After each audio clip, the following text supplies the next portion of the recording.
Monsieur Katebe, justement, vous avez entrepris un projet de construction de maisons sociales en Angola.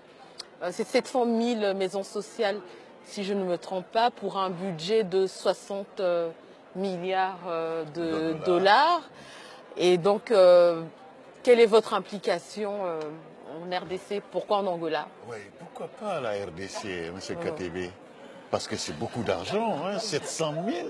700 000 maisons sociales, 60 milliards de dollars. Alors qu'on sait que la situation économique de l'Angola quand même est beaucoup plus florissante que celle du Congo. Je venais de poser une question qui me donne raison et qui confirme ce que je disais. Revenons au point de départ.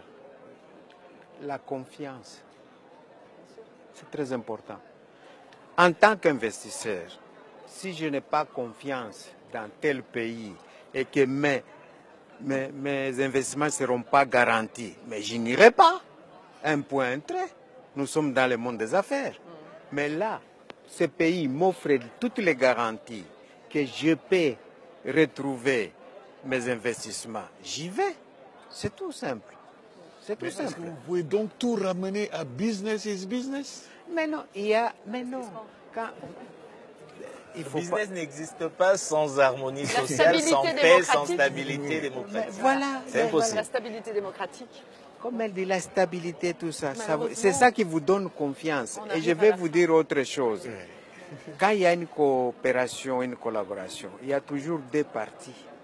Et les deux parties doivent être animées de bonne foi. C'est comme dans le mariage. Maintenant, vous vous mariez là.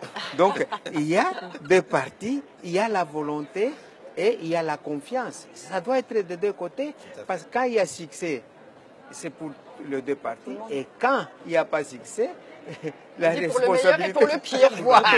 On va laisser Madame Arena conclure parce qu'on va passer au prochain sujet. On vous laisse conclure alors par rapport à la Je pense qu'effectivement, la stabilité des institutions dans un pays est essentielle pour le développement des populations, pour la démocratie, pour la liberté d'expression, mais aussi pour l'économie dans un pays. Et donc, si on plaide effectivement pour cette stabilité en République démocratique du Congo, qui est un pays continent, c'est important pour toute l'Afrique, la stabilité de la RDC.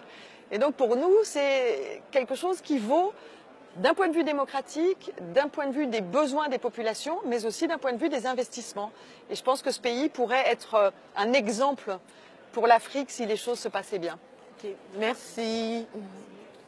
Nous vous